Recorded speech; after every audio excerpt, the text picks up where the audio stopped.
PSC ആസൂത്രണ board പരീക്ഷാ ക്രമക്കേടിൽ വിവരാവകാശ കമ്മീഷൻ ഉത്തരവിൽ സ്റ്റേ. ഹൈക്കോടതിയാണ് ഉത്തരവ് സ്റ്റേ ചെയ്തത്. ഒരു മാസത്തേക്കാണ് സ്റ്റേ. ആജ്ഞ രവീന്ദ്രൻ വിവരങ്ങളുമായി ചേരും. ആജ്ഞ, PSC സംബന്ധിച്ചിടത്തോളം ഇതൊരു അത്യാവശ്യം ആശ്വാസം നൽകുന്നൊരു കാര്യമാണ്.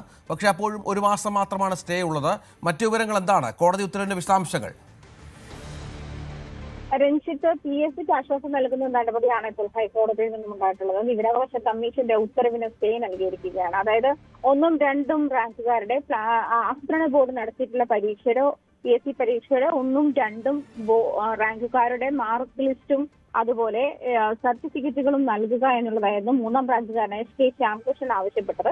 K. ശ്യാംകൃഷ്ണന്റെ മാർക്ക് ലിസ്റ്റ് ഉത്തരക്കടലാസ് അദ്ദേഹം തന്നെ വാങ്ങിച്ചു പരിശോധിച്ചപ്പോൾ, വിവരാവകാശ പ്രകാരം അദ്ദേഹം തന്നെ വാങ്ങിച്ചു പരിശോധിച്ചപ്പോൾ അതിൽ പല ഉത്തരങ്ങളും മൂല്യനിർണ്ണയം നടത്തിയിട്ടില്ല എന്ന് കണ്ടെത്തുകയും തുടർന്നാണ് അദ്ദേഹം 1ഉം 2ഉം റാങ്കുകാരുടെ ഈ മൂല്യനിർണ്ണയം നടത്തിയിട്ടുള്ള ഉത്തരക്കടലാസുകൾ നൽകണമെന്ന് വിവരാവകാശ വഴി PSCയോട് ആവശ്യപ്പെട്ടത്.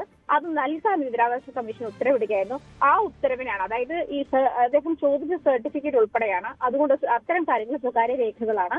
അത് നൽകുക ഒരാളുടെ സ്വകാര്യതയെ മാനിക്കുന്നതിനപ്പുറത്തേക്കാണ് എന്നാണ് PSC കോടതിയിൽ വാദിച്ചത്. എന്തായാലും തൽക്കാലത്തേക്ക് വിവരാവകാശ കമ്മീഷന്റെ ഉത്തരവിന്, അതായത് ഈ ഉത്തരക്കടലാസും അതുപോലെ മാർക്ക് ലിസ്റ്റ് മറ്റ് സർട്ടിഫിക്കറ്റുകളുടെ കോപ്പിയും ഈ ശ്യാംകൃഷ്ണൻ നൽകണമെന്നുള്ള വിവരാവകാശ കമ്മീഷന്റെ ഉത്തരവിനാണ് തൽക്കാലത്തേക്ക് സ്റ്റേ നൽകിയിരിക്കുന്നത്. പക്ഷേ അത് താൽക്കാലിക നടപടിയാണ്. ഇത്രയധികം വിമർശനം അതായത് PSCയുടെ പല പരീക്ഷകൾക്കടക്കം ഇത്രയധികം വിമർശനങ്ങൾ ഏറ്റുവാങ്ങേണ്ടി വന്നിരുന്ന സാഹചര്യത്തിലും ശ്യാംകൃഷ്ണൻ തന്റെ ഉത്തരക്കടലാസ് പരിശോധിച്ചപ്പോൾ എത്തിയിരിക്കുന്ന ഡീറ്റെയിൽസും അനുസരിച്ചിട്ടാണ് ഈ രേഖകൾ ആവശ്യപ്പെട്ടത്. അതുകൊണ്ട് തന്നെ അതിൽ തുടരന്വേഷണം ഉണ്ടാകും. PSCയുടെ മറ്റ് ഇടപെടലുകൾ അല്ലെങ്കിൽ മറ്റ് നടപടിക്രമങ്ങൾ കൂടി പരിശോധിച്ച ശേഷമായിരിക്കും പക്ഷേ ഈ ഒരു മാസത്തെ സ്റ്റേക്ക് ശേഷം എന്തുണ്ടാകുമെന്നുള്ള കാര്യം കാത്തിരുന്ന് തന്നെ കാണേണ്ടി വരും. ഏതായാലും തൽക്കാലത്തേക്കാണ് സ്റ്റേ അനുവദിച്ചിരിക്കുന്നത്.